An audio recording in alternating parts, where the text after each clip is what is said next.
Olá, boa tarde. Hoje é sexta-feira, dia 4 de novembro e está começando mais um Diário Legislativo. No nosso jornal, você é informado dos principais assuntos em discussão na Câmara e na cidade de São José dos Campos. Fique agora com os destaques desta edição. Taxa de iluminação pública é revogada em plenário pelos vereadores. Confira ainda os outros projetos aprovados na última sessão. Pais de autistas pedem melhorias no atendimento realizado na cidade. Novembro Azul. Câmara se ilumina com as cores da campanha para lembrar da importância da prevenção do câncer de próstata. E em nossa entrevista de estúdio, vamos falar sobre o Enem. Professora dá dicas para os alunos que vão fazer as provas neste fim de semana. Seja muito bem-vindo, o Diário Legislativo está no ar.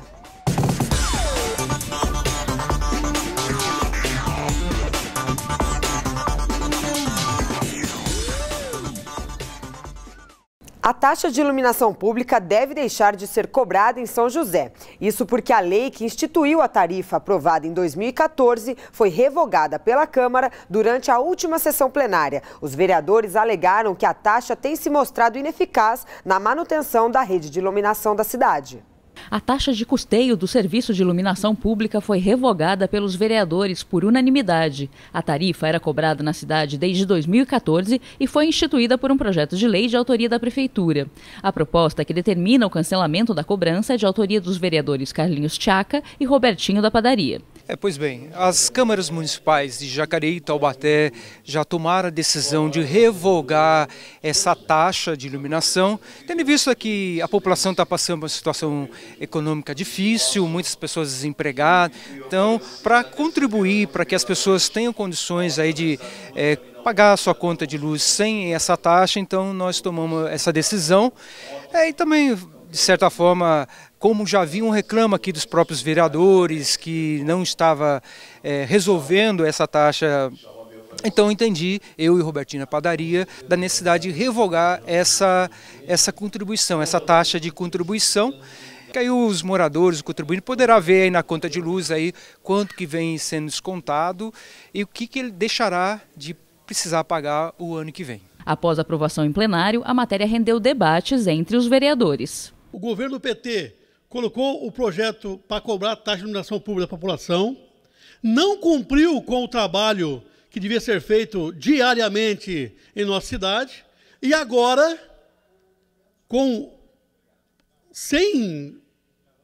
na casa da noite, sem nenhuma explicação. Pô, é preciso explicar para o povo, então, o vereador Willis, o que fez com o dinheiro desses 2 anos que estava com o dinheiro aí, com a taxa? Porque o serviço não foi feito. Eu acho louvável, porque em 2014 votei contra a criação dessa taxa e hoje votei favorável para que derrube essa taxa de iluminação, porque a população joseense já paga muitos impostos. Então é mais que merecido essa taxa não ser cobrada do município. Porque as praças, uma boa parte dela, aonde eu fui questionado, continua do mesmo jeito com a nova taxa. Do mesmo jeito. E as lâmpadas continuam ruins do mesmo jeito. E isso eu falei algumas vezes na reunião de bancada. Durante os 2 anos em que ficou em vigor no município, a taxa de custeio do serviço de iluminação pública, como determinado pelo projeto que instituiu a cobrança, deveria ser utilizada para a manutenção da rede de iluminação da cidade. A tarifa residencial cobrada mensalmente variava de R$ 2,50 a R$ 4,00. Agora a gente confere um balanço com os outros projetos aprovados durante a sessão de ontem. Confira. 2 requerimentos também foram incluídos e aprovados na 67ª sessão do ano. Um de autoria do vereador Walter Hayashi, que pede esclarecimentos à Prefeitura sobre a ausência não justificada do chefe da Divisão de Educação Infantil do município. O outro, de autoria do vereador Ciborgue, parabeniza a técnica Emily Lima pela indicação ao cargo de técnica da Seleção Brasileira de Futebol Feminino. Ainda durante a sessão, outros 8 projetos também foram aprovados. Um deles, de autoria do vereador Petite da Farmácia Comunitária, obriga restaurantes e similares a concederem desconto ou meia porção para pessoas que realizaram cirurgia bariátrica ou qualquer outro tipo de cirurgia para redução de estômago. De autoria da vereadora doutora Ângela, o projeto de decreto legislativo que concede a medalha Mérito Educacional professor Everardo Miranda Passos à faculdade da terceira idade da Univap também foi aprovado.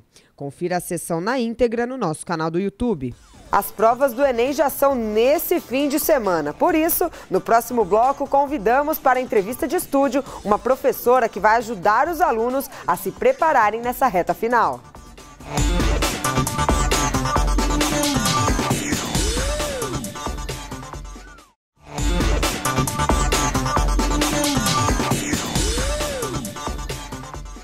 Olá, estamos de volta com o Diário Legislativo. Amanhã e no domingo, os alunos de todo o país farão as provas do Enem, Exame Nacional do Ensino Médio. O sistema garante o ingresso dos estudantes nas principais universidades públicas do país. Reta final, sempre surgem algumas dúvidas, né? Qual será o tema da redação? Como otimizar o tempo durante a prova? Para ajudar os milhares de alunos a se sentirem mais confiantes, a repórter Vivian Scatolin conversou com uma professora que separou algumas dicas pra gente. Acompanhe.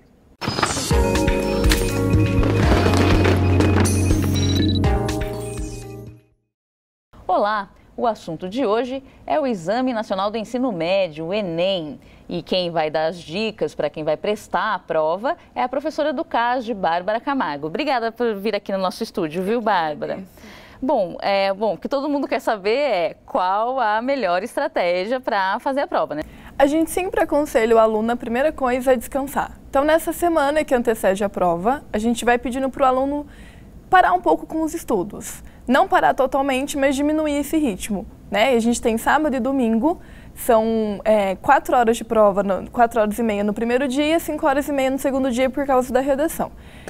É uma prova muito cansativa, são 90 questões no primeiro dia, 90 questões e a redação no segundo dia. Então, o aluno ele precisa estar psicologicamente e fisicamente também preparado para essa prova. E ele deve começar pelas matérias que ele tem mais facilidade ou por aquelas que acha mais difícil? O que é melhor fazer? Nesse caso, para a matéria que ele tem um pouco mais de domínio. Né? Se ele conseguir ir para aquelas matérias que ele tem um pouco mais de conhecimento, ele ganha um pouco mais de confiança e consegue terminar a prova um pouco mais tranquilo. E a redação, que é o principal, né, ponto, assim, o pessoal fica mais com medo, mais preocupado com a redação. Tem já alguma lista de possíveis temas para esse ano? Todo ano o pessoal tenta adivinhar qual vai ser, né? O que está previsto aí para esse ano? Então, esse ano a gente tem um pouco mais de dificuldade para imaginar um possível tema em decorrência de todos os embates políticos, sociais que a gente teve no ano de 2016. Então, o que a gente imagina? Que a prova do Enem ela já fica pronta final de maio, começo de junho, ela já está pronta. Então, o que a gente vai pensar? Em temas sociais, porque o Enem ele sempre vai trabalhar com um tema social focado no Brasil. Então, a gente começa a pensar alguns problemas recorrentes na sociedade brasileira que ocorreram aí até mais ou menos maio. Então, o que a gente está apostando para esse ano? Intolerância, mais voltada para a intolerância religiosa. A gente teve diversos casos no final do ano passado. E a ideia de racismo, preconceito racial. Seriam os dois temas mais polêmicos para esse ano. Sem ser muito polêmica, a gente tem aí duas apostas, que seria a mobilidade urbana, que é um tema que está sendo muito discutido atualmente, e a ideia de obesidade, que se torna um problema de saúde pública. A gente chama alguns temas de temas coringas, que seriam aqueles temas que não seriam tão polêmicos, muita gente não aposta, mas pode cair. A ideia de epidemia é um deles. Então, esse problema da dengue, esses vários contextos de microcefalia que ocorreram no Brasil, pode ser um possível tema para o Enem também. E como que o aluno pode se preparar para essas redações? Uma das características do Enem, a gente chama que é a proposta de intervenção, que tem uma competência só para avaliar isso. O que seria? Eu preciso, ao longo do meu texto, problematizar o tema, mostrar todos os problemas sociais referentes ao tema, para no último parágrafo eu conseguir propor algumas soluções. Então, isso conta muito. Como é que o aluno se prepara para a redação do Enem? Não tem outra forma, além de praticar a redação e ficar atento ao que acontece no Brasil e no mundo. Então, por quê? Uma das competências também avaliadas pelo Enem é se o aluno ele consegue relacionar contextos atuais, o que ocorre no dia a dia dele, com o tema proposto. Então, é muita leitura, é ficar atento a noticiários, perceber aquelas notícias que estão se repetindo muito na mídia, as discussões acerca disso, acompanhar programas em que a gente tem participação de filósofos, sociólogos, que discutem um pouco mais, de uma forma um pouco mais aprofundada esses temas. E tem que chegar até o fim do espaço? Como que é? Trabalhando assim um pouco com prova, a gente sempre indica para o aluno. A gente tem no mínimo 7 linhas para o Enem e máximo de 30 linhas. A gente fala para o aluno aproveitar o máximo possível das linhas que ele tem. Tentar usar aí 28, 30 linhas. Lembrando que o título é facultativo, então ele não é obrigado a colocar o título, mas a gente aconselha, fica muito mais fácil ler um texto com título. E ele sempre aproveitar o máximo possível das linhas e sempre aproveitar a coletânea. O Enem também cobra que o aluno use aqueles textos motivadores que é dado na prova. E na véspera e no dia, assim, o que ele deve fazer? Dormir no horário normal, habitual, se alimentar como sempre, ou ter algum cuidado especial? O que a gente sempre fala é para o aluno não inventar de comer algo, por exemplo, que ele não tem costume de comer. Para ele sempre comer aquilo que ele já está acostumado, para ele ter uma boa noite de sono. A gente sabe que ele vai ficar nervoso, que ele vai ficar pensando na prova, mas ele precisa relaxar para aguentar a maratona de 2 dias. E uma coisa muito importante, conhecer o local de prova muito antes. O que acontece? Muita gente vai na hora para o local de prova, às vezes não conhece. O medo de não conseguir chegar a tempo deixa o aluno muito nervoso, ele já chega na prova desestabilizado. Então a gente sempre fala, procura com antecedência, acorda mais cedo, tenha mais disposição, não se preocupe tanto e conheça o local de prova antes para não dar aquele nervoso que já tira a atenção na hora da prova. Bom, Bárbara, obrigada pelo bate-papo, pelas dicas que você deu pra gente e nós vamos ficando por aqui. Até a próxima!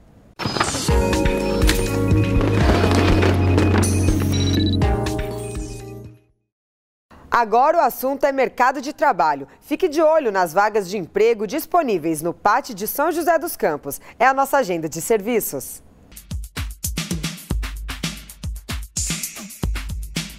O PAT, Posto de Atendimento ao Trabalhador de São José dos Campos, tem oportunidade de emprego para diversas áreas. As vagas disponíveis são para atendente de lanchonete, auxiliar de limpeza, carpinteiro, chefe de cozinha, coordenador de recepção, copeiro, cozinheiro, garçom, mecânico de refrigeração e pedreiro. Para se candidatar é fácil.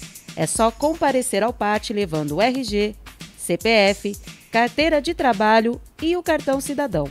O PAT fica na Praça Afonso Pena, número 175, no centro.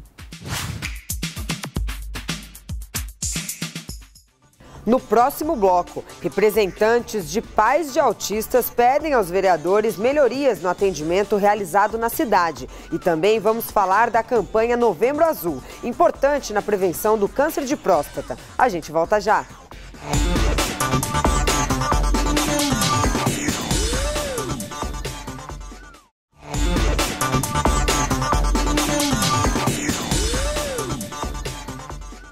Olá, o Diário Legislativo está de volta. Pais de autistas estiveram na Câmara em busca de apoio dos vereadores. Eles pedem melhorias no serviço de atendimento aos portadores da síndrome na cidade. Veja. O transtorno do espectro autista foi novamente um tema abordado na Câmara. O vereador Fernando Petit, da Farmácia Comunitária, recebeu representantes de pais de crianças portadoras da síndrome atendidas no CAPS infantil da Prefeitura para uma reunião.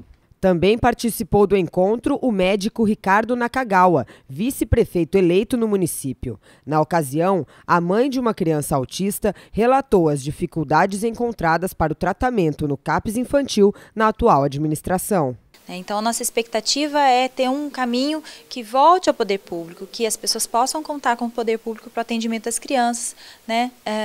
Desde o diagnóstico e também o atendimento à família de maneira integral, não somente da criança, então também dos pais, né? Uma orientação de como lidar com essa criança no dia a dia. As principais mudanças solicitadas pelos pais são a transferência para um prédio de fácil acesso a todas as regiões da cidade, médico psiquiatra fixo e pediatra para a unidade, instalação de uma sala sensorial, atendimento nutricional e a volta do atendimento individual. Nós tínhamos um atendimento de muita qualidade e houve uma redução nesses atendimentos, então nossa expectativa é retomar em termos de horas de atendimento para as crianças, né?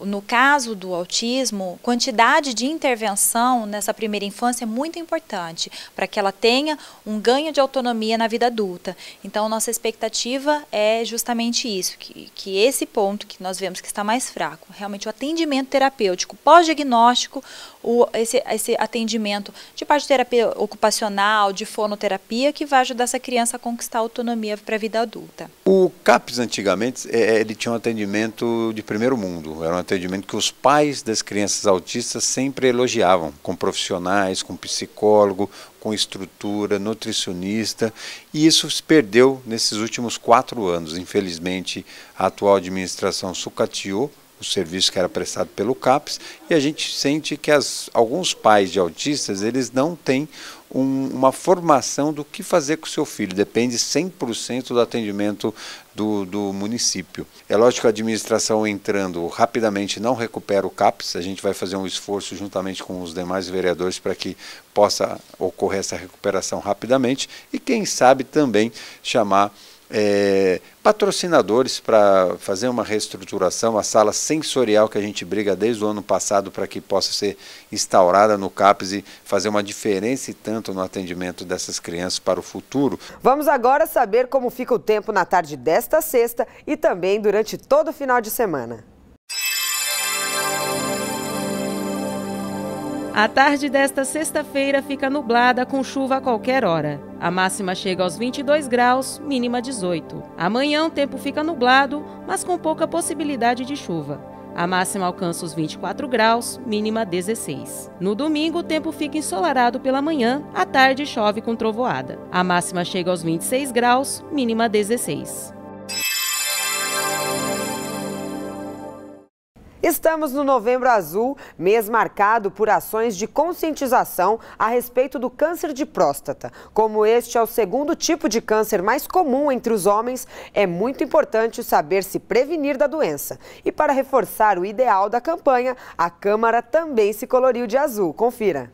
As cores da campanha modificaram o site e a fachada da Câmara. Servem de aviso sobre a importância da prevenção ao câncer de próstata, o segundo mais comum entre os homens. E de acordo com este médico, a prevenção é mesmo a melhor alternativa para evitar as complicações da doença. Se diagnosticado na fase inicial, o câncer de próstata tem praticamente 100% de chance de cura. Ele é totalmente assintomático no início do seu desenvolvimento. Então, o paciente realmente não sente nada e a procura, o check-up, deve ser feito por nódulos não descobertos, né, não sintomáticos, que podem ser descobertos através do exame, numa fase inicial, em que eles são totalmente curáveis. A campanha surgiu para estimular os homens a realizar os exames preventivos. O exame de toque, o mais comum para detectar a doença, é indolor e rápido. Ele deve ser feito uma vez por ano, a partir dos 40 anos de idade. Os cânceres descobertos mais cedo geralmente tendem a ser um pouco mais agressivos e tem que ter um tratamento mais eficiente.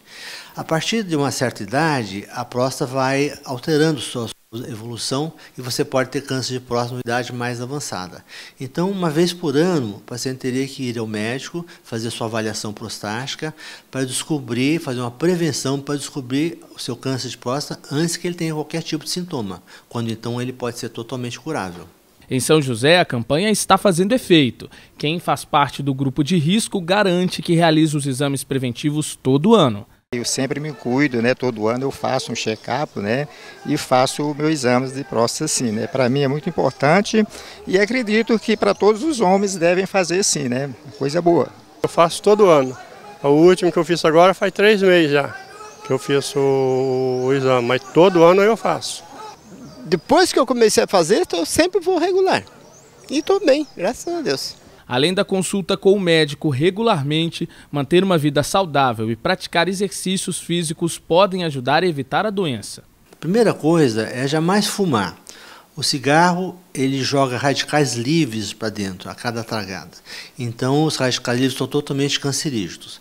As comidas embutidos, enlatados, coisas defumadas, também fazem muito mal para a saúde. Ter uma vida boa, uma alimentação regrada, e praticar esportes e cuidar da saúde, esse é o mais importante. E como a campanha Novembro Azul enfatiza, informação e consciência são grandes aliados no combate ao câncer de próstata. E o Diário Legislativo fica por aqui. A gente agradece a sua companhia. Tenha uma ótima tarde, um ótimo final de semana e até segunda. Lembrando que na semana que vem a gente volta de cara nova. Você vai conhecer o novo estúdio do Diário Legislativo. Até lá!